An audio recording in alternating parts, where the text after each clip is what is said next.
for joining us today at this service for Hansi. This is a service of music and words led by his family, which we hope will be true to his spirit. We will start with one of his favourite pieces of music, the Mozart G minor quintet that he loved to play with us.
We are gathered here to mourn, to remember, to honour. Honour thy father and mother. Every day my father remembered his parents. And finally has come my filial duty to stand and honour him. It's almost impossible to find words to convey what ought to be said. His life crossed the abyss of the mid-20th century. Black hell was below, he knew it, but he would not be consumed by hatred and fear. Like Orpheus, carrying his violin and then his viola, that he played from the age of 8 to 96, he walked a spiritual bridge over the abyss. With music, with art, with poetry, he found the sublime in order to cross and recross the abyss. We can see an early visual representation of this on the cover of today's Order of Service. There he stands with his violin, making music against the bedlam of the sounds of war. For this photograph was taken during the final Nazi death throes in Germany.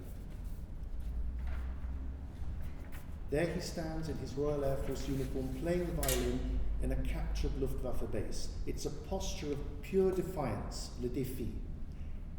In his letters to his mother, written during those apocalyptic weeks in 1945, he records and he reflects on what he saw, on the people he spoke to, on the emaciated survivors from the camps. He continued constantly until his death to think about what he had witnessed.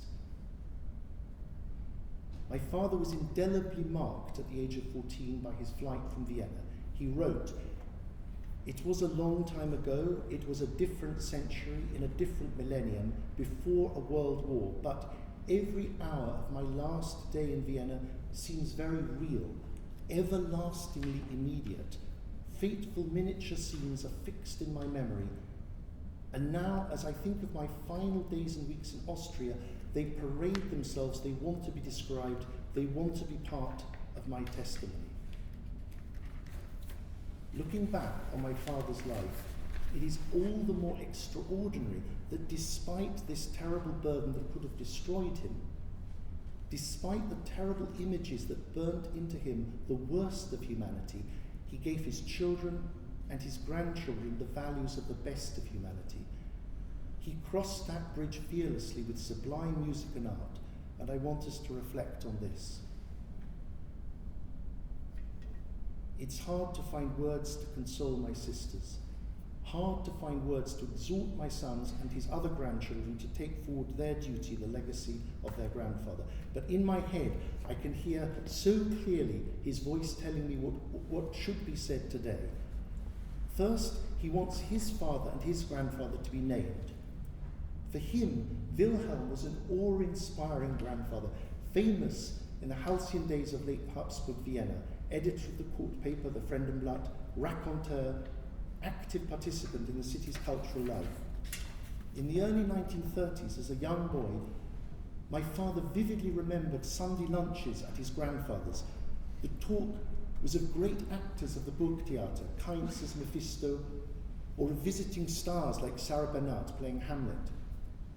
My father remembered, after the lunches served on Limoges plates with wine drunk from Lobmeier Wiener Werkstätte glass, that his grandfather would ceremonially cut a Figaro cigar with his mother-of-pearl cigar cutter.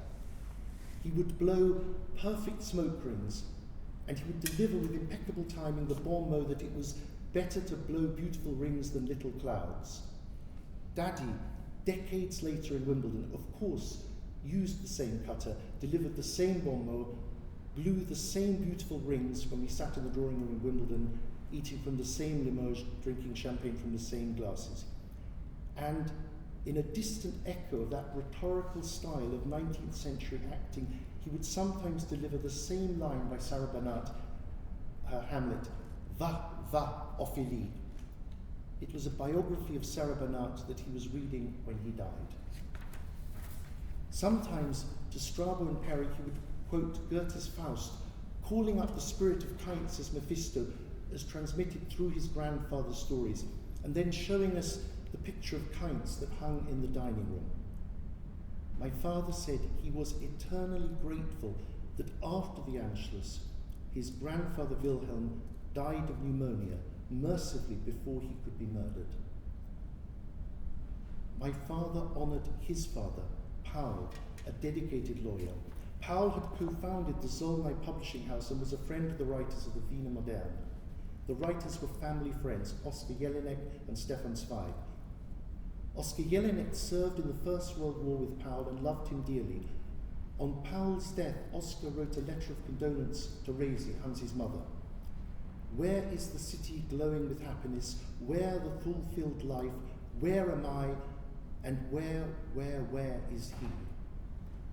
On the 27th of September 1939, Stefan Zweig came to this very Golders Green crematorium with Daddy's father, representing the Committee of Austrians in England. Together, they delivered eulogies at the secular funeral of Sigmund Freud. Paul was arrested immediately after the Anschluss. Held in cell 188, in researching my father's autobiography, Joanna located the details of Paul's arrest in a file labelled Gestapo. There in the dark, Paul exchanged poems with his cellmate.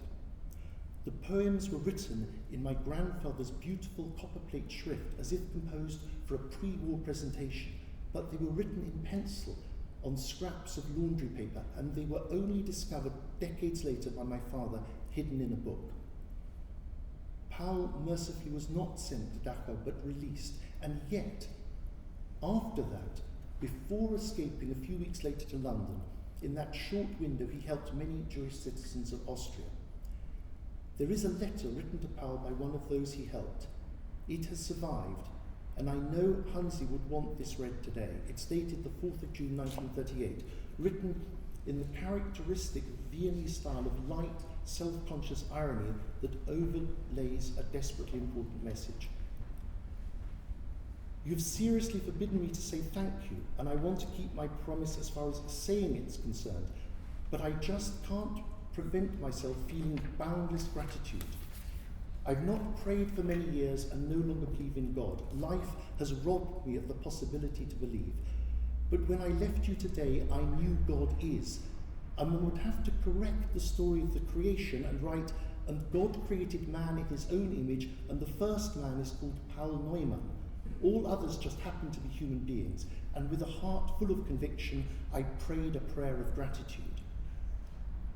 The last of the family from the pre-war world who must be today named and must stand for those many who were murdered is my father's uncle Mutzo. Auch Mutzo, also Mutzo, my father said when he learnt the terrible news after the war. To his death, my father never forgot his shame, for as a boy, a few weeks before the Anschluss, he had turned a blind eye on the streets of Vienna to Mutzo, who looked after him sadly. Daddy never had the chance to say goodbye. My father's life had many languages. Not only his bilingual German and English, but Italian from opera libretti, French from the theatre of Rostand, swathes of Latin and Homeric Greek. And all this he would use, leavened with family anecdotes about pre-war actors and writers and musicians and philosophers, all told in his unforgettable voice, a pre-war style of beautiful High German delivered in a lyrical Viennese accent, which, with him, has now died and gone forever. I used to call Daddy Babbo after O mio babbino caro, sung by Maria Callas, whom he had heard.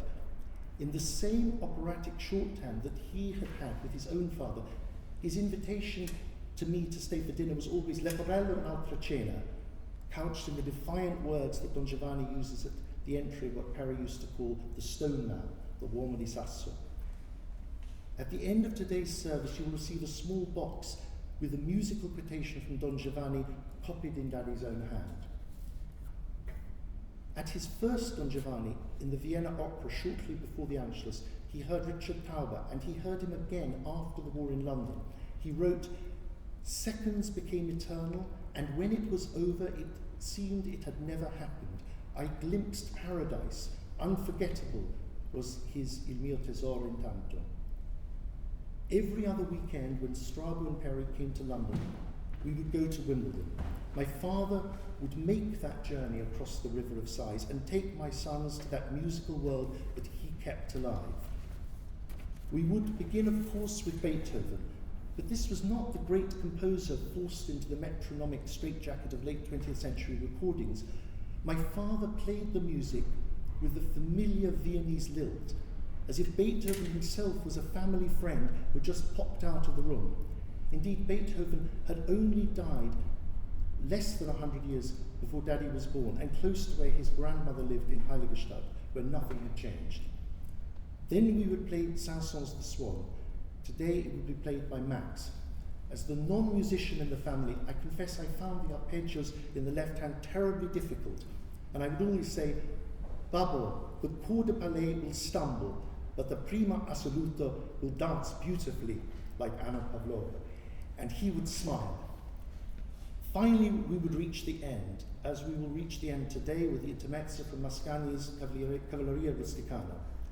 It has incredible con forza descending octaves, and at this point Daddy would hold back with incredible musical authority and confidence, and I would follow on the piano, and for a few moments in unspoken dialogue, he would show me that bridge, the bridge over the abyss. Today, his closest living relatives are here to mourn him. Janet, my beloved mother's sister, and her family, some of his oldest friends represented by their children, joining the service via live stream from the Americas, distant relatives descended from the cruel diaspora that forced the family to flee to Chile, Argentina, and across the United States. And here some of his much younger friends whom he met through his children. With my sisters, I would like to thank the many who've expressed condolences. The family's comforted by the outpouring of love and affection. Thank you. Deeply personal and kind letters have come as part of official Austrian government recognition of his death. The former Austrian ambassador to London has written, in a memorable medal ceremony, he awarded the Cross of Honour for Science and Art to my father. He was one of the few British subjects to be so honoured. The director of the National Library of Austria has written a beautiful letter. Daddy was guest of honour on the 75th anniversary of the Anschluss in the library. He presented to Austria for posterity, in a symbolic act of reconciliation, the important collection of manuscripts and books and letters from the Wiener Moderne that he had preserved for decades. I want to end by trying to answer a question put to my sisters after Hansi died. Why are we not having a religious element to this service? Paradoxically, we must obey the Holy Commandment and honour our Father with a secular service, for he was perhaps the last living representative of this vanished, secular, Jewish, Viennese world, and he lived and he breathed this secular culture. Daddy, now we want you to fly to Apollo, the god of music, on the viewless wings of poesy, on the lost rhetorical rhythms of the 19th century Burgtheater, on the clouds of freedom that Schiller's Mary Stuart praise will carry her when she emerges from prison. We want Bacchus and his paths as well to chariot you on the journey, lifting you in the smoke rings, lifted by sweet conviviality of Viennese Ishlers and Vanillas.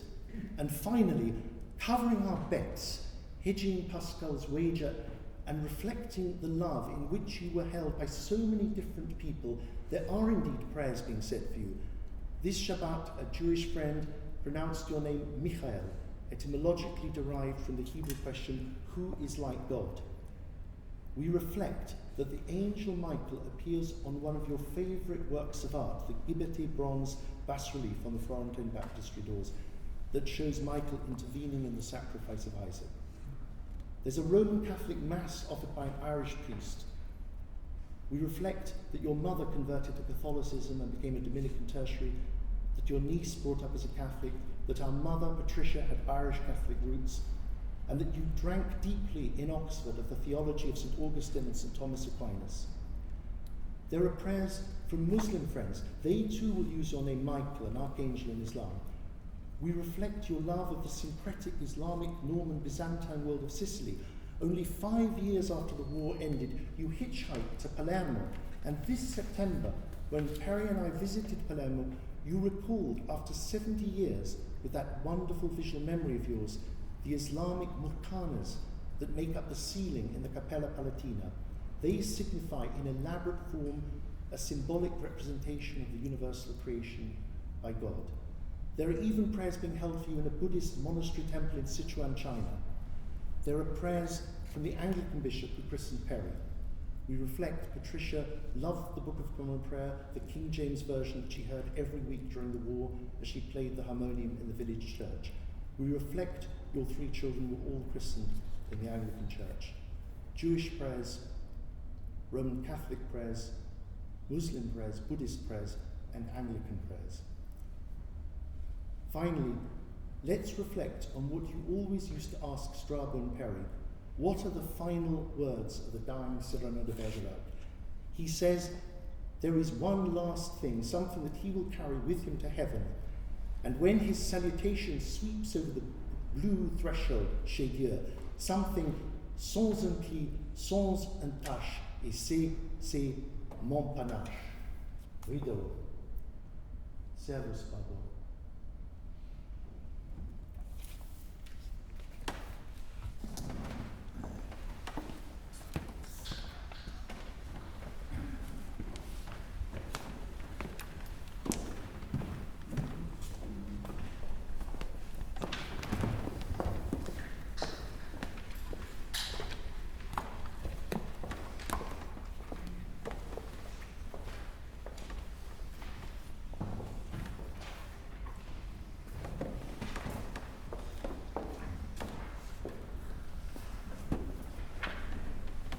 The very first question my father asked his future son-in-law, Mark, was, do you sing Schubert? When he came to stay with us in Derbyshire, at the end of a long evening of music making, he invariably insisted that Mark sing Du bist die Ruhe, which means you are peace. And in keeping with other linguistic in-jokes that were quite common amongst the emigre community, he deliberately mistranslated this as thou my repose. So Mark will now sing Thou my repose.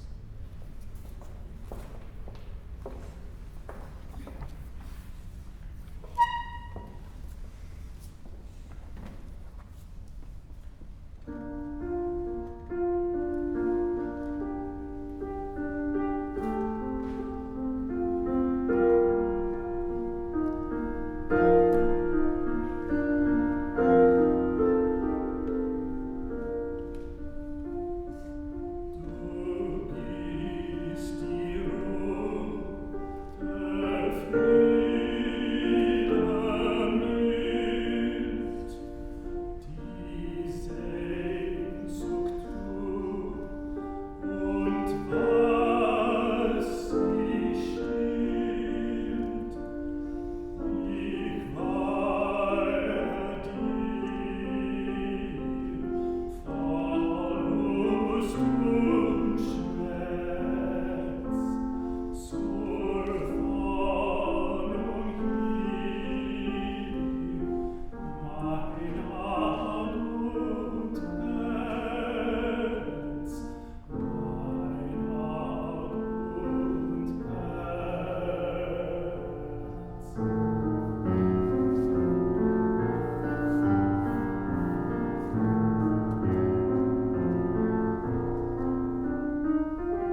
My grandfather possessed a profound love for beauty and harmony.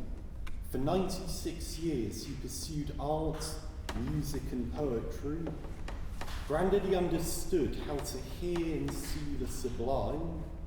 On one of my last visits, we looked together at the 1950s Fiden edition of Michelangelo's sculptures. I remember him slowly running his hands across the marble bodies of night and day. I remember how he lifted his arm, imitating night's posture, raising his fingers to the sky. But above all, I remember his eyes. In them, I saw a profound connection to the sculpture. He did not merely see lines on a page, but the soul and spirit flowing through the stone. The expression in his eyes emerged whenever he was confronted with beauty, with music, with philosophy, with poetry. The spirit of beauty existed within. He was to me a cultural shaman, a bridge to another age, and my beloved grandfather. Every fortnight I would visit the family home. Grandaddy's sense of pleasure didn't fade with age, but endured. At 96, he still maintained vanished traditions. He still consumed vast quantities of salt, spooned from a tiny Viennese salt cellar. He still drank from an 1880s Bohemian wine glass. He still cut cigars with a mother-of-pearl cutter. After lunch, we retired to the drawing room, poetry and music. Then came the opening of the vitrine, the Holy of Holies. It was impossible to distinguish its contents, so full it was of treasures. A Gilbert and George beer bottle signed by the artists, Lenin's bust scowling at a statue of Kaiser Franz Josef, a fragment of a gargoyle from Notre Dame that had almost crushed Grandaddy in the 1950s, part of Concorde's prototype, an 8th century Persian bowl. Grandaddy originally owned two, but only one remained following his restoration. And at the back of the vitrine, in a tiny stained glass box, lies a relic only opened once or twice a year. Inside lay 15 hairs, Goethe's hairs. They were truly the hairs of a great poet. We gazed at Goethe in silent contemplation before I returned to school and the 21st century.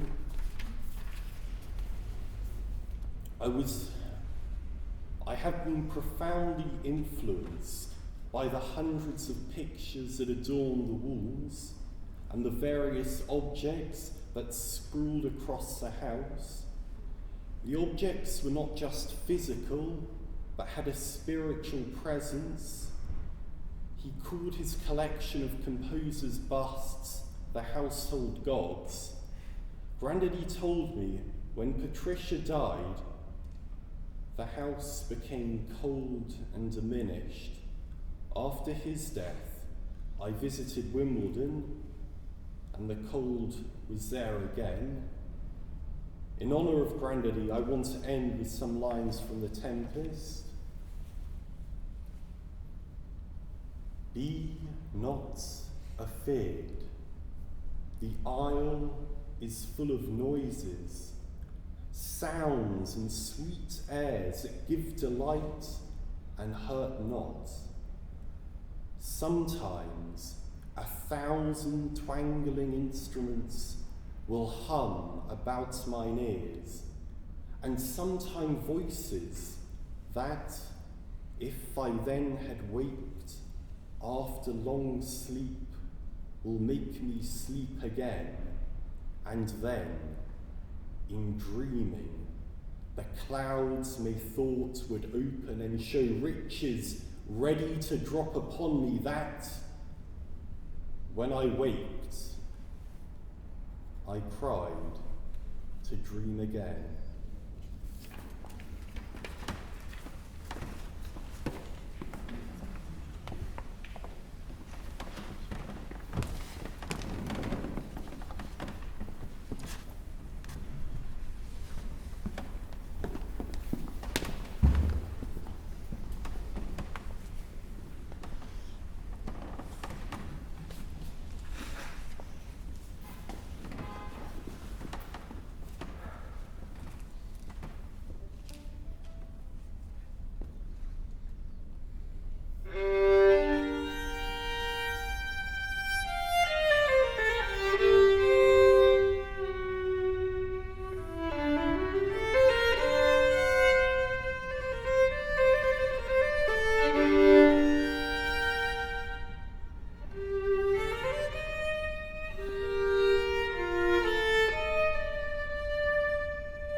My words cannot capture the wonderful nature of my grandfather.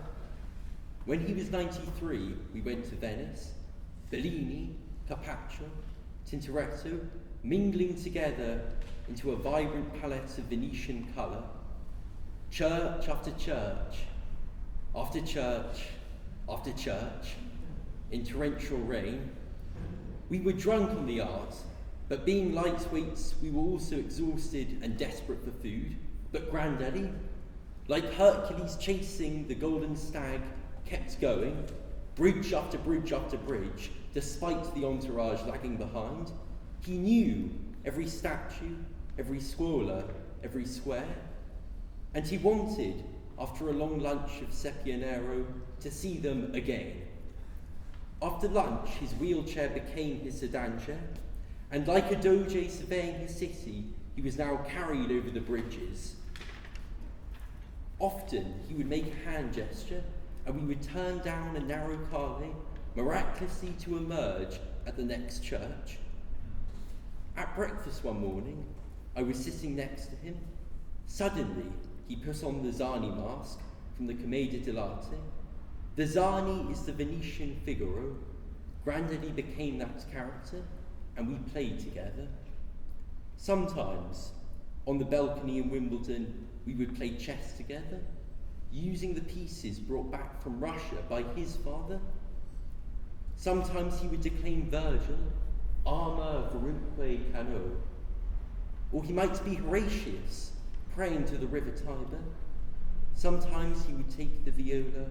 He played Shostakovich, the gadfly, with a sense of timelessness. Of course, gadflies die at the end of the summer, but Granddaddy's gadfly lived on. In fact, we used to say, Granddaddy, you are the gadfly. It seemed the summer would never end, but alas, it has. In honour of his extraordinary knowledge of the muses, of epic poetry, music, and art, I would like to offer him The Isles of Greece by Lord Byron. The Isles of Greece, the Isles of Greece, where burning Sappho loved and sung, where grew the arts of war and peace, where Delos rose and Phoebus sprung, eternal summer gilds them yet, but all except their sun is set. The Scian and the Teian muse, the hero's harp, the lovers' lute, have found their fame, your shores refuse, their place of birth alone is mute, to sounds which echo further west than your sire's islands of the blessed. The mountains look on Marathon, and Marathon looks on the sea, and musing there an hour alone, I dreamed that Greece might still be free, for standing on the Persian's grave, I could not deem myself a slave. A king sat on a rocky brow, which looks a Sebon Salamis, and ships by thousands lay below, and men in nations all were his. He counted them at break of day, and when the sun set, where were they? Place me on Suming's marble steep, where nothing save the waves and I may hear our mutual murmurs sweet. There, swan-like, let me sing and die. A land of slaves shall ne'er be mine. Dash down yon cup of Samian wine.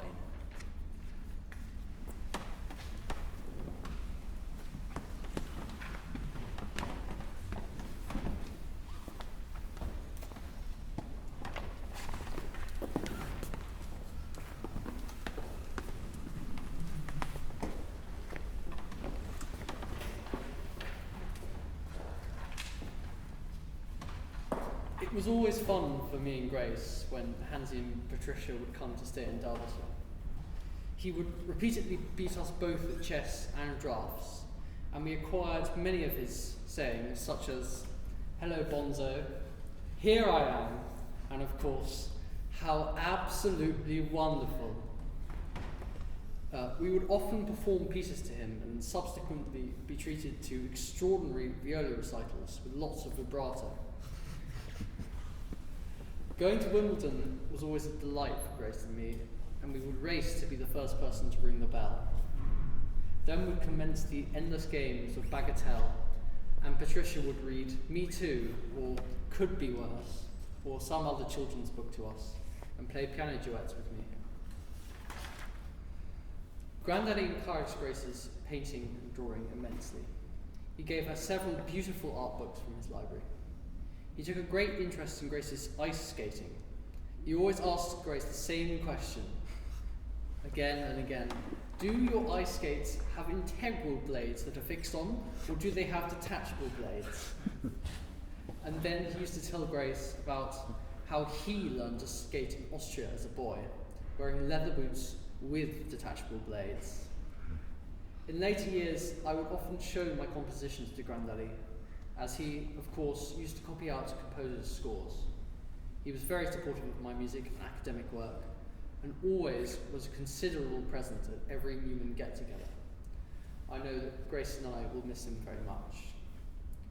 I will now play Liszt's Liebestraum No. 3, a piece that Patricia used to play. So I dedicate this to Patricia.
96 years is a long life. Born 2 months premature in Vienna, just 6 years after the end of World War I, who would have envisaged then the long and remarkable life my father was to lead, and the events both terrible and wonderful he would witness? The story went that milk had to be carried by horse and cart from a wet nurse outside the city. And as a boy with fragile lungs, he was sent to the Swiss mountains to breathe the fresh air, and as a result didn't start school to the age of 8. That he went on to live such a long, good life filled with joie de vivre, music, art, books, and love for family and friends was something he marvelled at, and for which we can be so grateful. Lucky Hans was the title of a book of German fairy tales by the Dadaist Kurt Schwitters that was propped up on a shelf at home. He walked past it many times a day. He looked back, treasuring and honouring the memories of his past, and he looked forward, full of zest for life, to the very end, anticipating his 100th birthday, and even planning another trip to Venice, Florence, or Vienna, or better still, all three. A larger-than-life character, he had a delightful youthful vigour and charm right into his old age, unfailingly interested in the world around him, full of love for his family and approaching everything with warmth, humour, enthusiasm, questioning and engaging to the very end. Above all, he had an enormous heart. Absolutely wonderful was his invariable response to something he enjoyed hearing about or seeing. He was incredibly proud of all his family. His was a life lived with 2 languages and 2 countries, but music was the universal constant. It's difficult to imagine the wrench of emigration at the tender age of 14, coming to England, first to Oxford, where his sister Ava was already studying, where he attended Magdalen College School, and then to St. Catherine's College to read history. But what is certain is that music was the common thread that bridged these 2 worlds and gave meaning to his life. At Magdalen College School, he met the Merz brothers, Joseph and Felix, who were also musicians, emigres from Brno, then Czechoslovakia. They became lifelong friends, and it was their father, Victor, a composer, who made the introduction to fellow emigre Ernst Roth at Boosey and Hawkes, who gave my father his first job in music publishing in 1950. It was through the violin, literally because he was carrying one at the time, that he met Hansi Newman during the war in Hampstead Police Station, where they were both queuing up as enemy aliens to register. They became lifelong friends, and later my cousin John, Joanna, and I all studied the violin with him after my father had taught each of us as children. And of course, it was through music that he met my mother. He repeated the story countless times. The moment he first caught sight of Patricia at a concert they were both attending at the Austrian Cultural Institute in London, and his opening gambit, "So what do you play?" Here again, he talked about how lucky he was to have met my mother. He was 35 when he got married and still living at home with his mother, Rosie, in Hampstead. My parents made a life and family home together that was a mélange of Vienna, Oxford and London. My mother understood my father, and they blended their very different lives, united by music. It was a dialogue for life, sonatas by Mozart, Beethoven, Brahms and Bach, interspersed by memorable musical soirees hosted at home. Playing and then feasting would go on until late into the night. Schubert's Trout Quintet performed with the Viennese lilt, and the Mozart quintets were the staples. Each and every movement was anticipated and savoured. Then, afterwards, it was all recorded in the red leather book with an inkwell pen, who came, what was played, and what was eaten. Invariably the same: Sachertorte, Vanillekipferl, and Ischlerkrapfen, all delicious and baked by my mother, who had learnt the recipes from Hansi's mother. Alongside his love of music, Hansi was a connoisseur collector, and he loved to show his pictures and books to family and friends. In fact, what he had was a series of collections layered upon each other starting with the incredible legacy from Vienna in 1938. He felt a huge weight of moral responsibility to preserve these books and manuscripts, but the collection didn't stop in 1938. My father continued collecting all his life. The fabulous Phaidon art books acquired through his wonderful friendship with the Horowitz family, then the music collection, and of course, the Chagalls. He met Chagall in 1954 and befriended him, cementing his love for his art. He was staying in Vence with a family friend who turned out to be Chagall's neighbour. Never one to be shy, he knocked on the artist's door to be answered by a rather stern Vava, Chagall's wife. Asked if he was an artist, he replied, "Je suis violoniste," and Chagall, who had a weakness for violinists, was immediately captivated. For many years, my parents came to my exhibitions at Sotheby's. They looked at everything closely, and I think they loved every moment. On his last trip to Sotheby's in February of this year, my father was absolutely delighted to meet the heirs of Max Morgenstern, for whom he was selling a group of restituted works by Alfred Kubin. Kubin was a friend of the Neumanns. My father had met the book collector Max Morgenstern through family friend Bernhard Altmann, and Altmann was the brother-in-law of Adele Bloch-Bauer, immortalized by Klimt in the famous restituted golden portrait which now hangs in the Neue Gallery in New York. We often found that our worlds converged, with my father providing a living link to a lost world. As he grew older, German became more present again. I certainly think that my father's strong Viennese accent somehow reverted and amplified. He often said that he could hear the vocal timbre of his father's voice long after he died. In his book, he recalled a poem by Goethe, which was one of his father's favourites, Wanderers Nachtlied, the Wanderer's Night Song, which his father used to recite to him at bedtime. I will read it in the lyrical German. Über allen Gipfeln ist Ruhe. In allen Wipfeln spürest du kaum einen Hauch. Die Vögelein schweigen im Walde. Warte nur, balde ruhest du auch. Beloved Daddy, Granddaddy, Hansi, may he live on in our treasured memories and his legacy. We will miss him hugely. May he rest in peace.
Amen.